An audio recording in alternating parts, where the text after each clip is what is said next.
All right, so let's start this broadcast with the big story that we are tracking here on WION, where India's Prime Minister Narendra Modi is said to have participated in a series of diplomatic meetings and bilateral talks in Hiroshima. The Indian leader met with Ukraine's President Volodymyr Zelensky as the latter made an appearance at the summit. Now, this is the first instance where the two leaders are meeting ever since the war broke out in Ukraine. The Indian Prime Minister emphasized on India's efforts to do everything that it can to try and help Ukraine.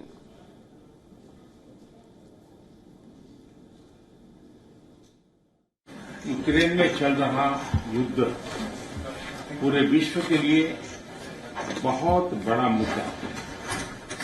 पूरे विश्व पर इसके अनेक प्रकार के प्रभाव भी पड़े, लेकिन मैं इसे राजनीति या अर्थव्यवस्था का मुद्दा नहीं मानता।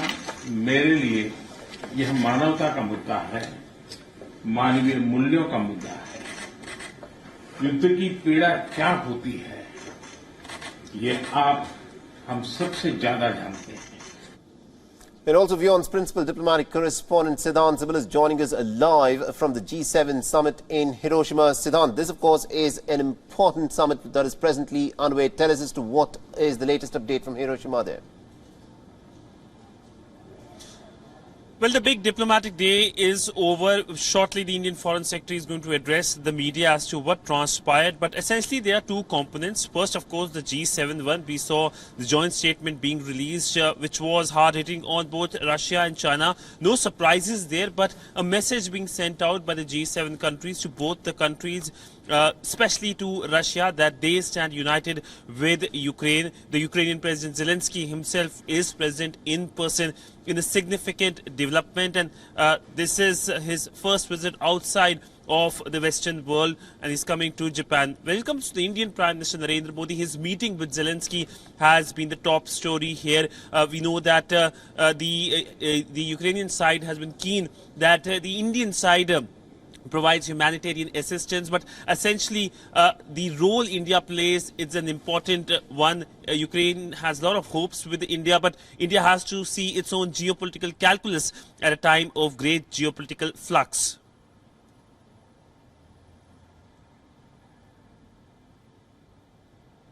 Be hosting the Quad Summit in 2024.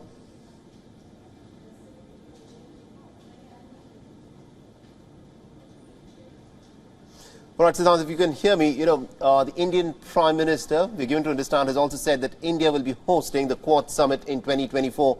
That, of course, is an important development. Well, yes, the Quad Summit in India will be a significant milestone for Quad. This was a grouping that emerged, then it was, of course, disbanded. It again re-emerged, and that shows that how this grouping is moving leaps and bounds. Now, of course, the Indian side is keen to host the Quad leaders, and focus for the grouping has been humanitarian assistance, critical technology, scholarship, education, others. But there is, of course, the China angle. China has been terming it as the Asian NATO, and we know that all the four countries have some kind of tiff with Beijing, whether it's India within its borders or Japan with Senkaku Islands, Australia when it comes to weaponization of trade, and we know Americans how there has been a major tiff between the two countries. So essentially how this plays out next year will be significant, but so far from Hiroshima there's a strong message that these countries are committed to the idea of this grouping. Absolutely indeed, Siddhant. Thank you very much indeed for joining us from Hiroshima and getting us all of those details there. Meanwhile, I'm also told that we are being joined by Dr. Deepak Vora. He's a former Indian ambassador to Sudan and also to Poland. Ambassador, thank you very much indeed, sir, for taking time out and speaking to us here on WION. Now, the question that I want to ask you is about, the big moment when the Indian Prime Minister Narendra Modi met with the Ukrainian President Volodymyr Zelensky. This is the first time that the two leaders have in fact met since the Russian invasion of Ukraine. Give us a sense of the significance of the meeting between the two leaders. Thank you very much. Always a pleasure to be on your outstanding channel, WION. I'm in New York at the moment. It's 9:37 in the morning, cold and rainy, so I'm wearing a sweater. Right. That's just by way of explanation. Okay. Your question about the significance of the meeting with Volodymyr Zelensky and the Indian Prime Minister. Sir, there was I don't know if you're familiar, there used to be a song that I was very fond of many years ago, a Hindi film song called Jate The Japan. So it was Jate The Japan, Pahunch Gaye Ukraine. Ukraine has been dominating the international discourse for many years, especially after the Russian invasion. This fellow Zelensky was attending the Arab League summit in Jeddah before he flew in on a French plane to Hiroshima.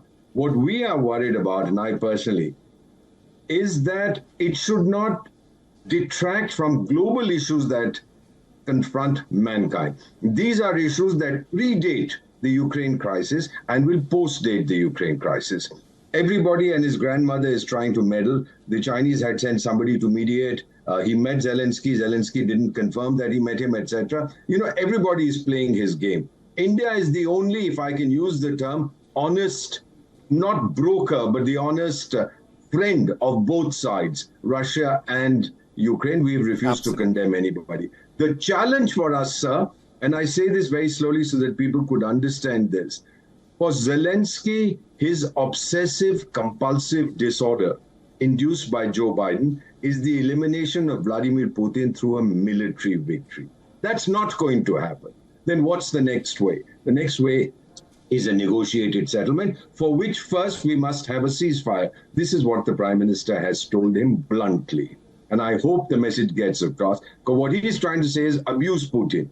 Very good. I'm a member here of a morning group. We have a lot of intellectuals, diplomats, etc. in New York. Say, all right, we'll be happy to abuse him. Will the war stop? They say, no, then why should we abuse him? Because it gives us the best chance to play some kind of a role in promoting peace in Ukraine. May I also add, sir, that there are other parts of the world, Sudan, where I was ambassador, Yemen, where I have served, there's West Africa, there's Afghanistan, which are burning. But everybody focuses on Ukraine because it is in Europe. And what is the target, sir? The target is not to save Ukraine. The Japanese couldn't care less if it survives or disappears. The target is Russia. Weaken Russia so much, keep the war going, keep selling weaponry from Western countries so that at some point of time, Russia is brought to its knees, just as the Soviet Union was in 1991. That is the overriding aim. Nobody wants the war to end, except countries like India that think that the people of Ukraine should be allowed to live their lives in peace and tranquility. Prime Minister says, stop the fighting, let's use dialogue and diplomacy rather than military strength. Joe Biden says, I'm going to train your pilots in F-16s. Why? Why do you want to give him F-16s? To do what? To protect his people? You gave F-16s to Pakistan and said these are used to fight the terrorists. Is this a joke, sir? Is the rest of the world stupid that we don't see through this ploy? So what we are now seeing is, I'm glad the Prime Minister met him, but that should not be the highlight of the G7 meeting. The highlights were Prime Minister's superstar role, bilateral meetings, the quadrilateral meeting, and of course the multilateral.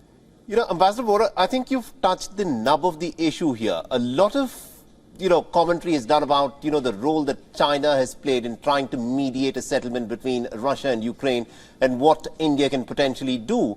But you've also highlighted the role that the Western nations, predominantly led by the United States, have done so far in the war.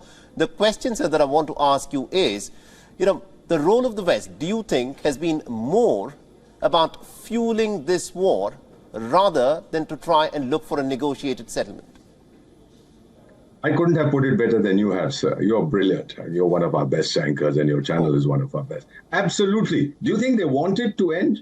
Sir, this is what was said in the 1990s during Bill Clinton's election campaign when asked, why should we vote for you, not for George Bush? It's the economy, stupid.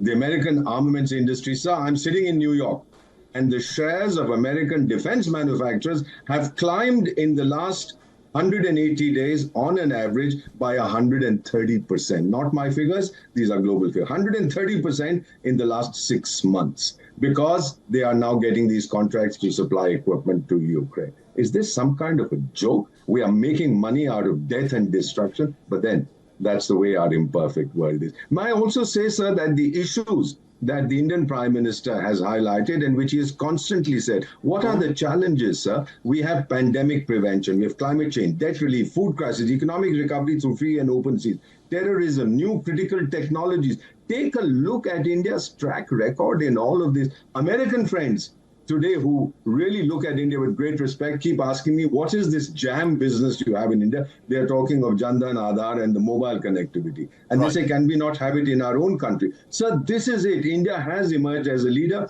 on the back of its technological progress and the digital transformation. 420 million digital transactions every day. Give me a break, sir. That's more than the population of the United I think States. you've absolutely hit the nail on the head, because this, people across the world are watching what is unfolding in Ukraine, the horrors of the war.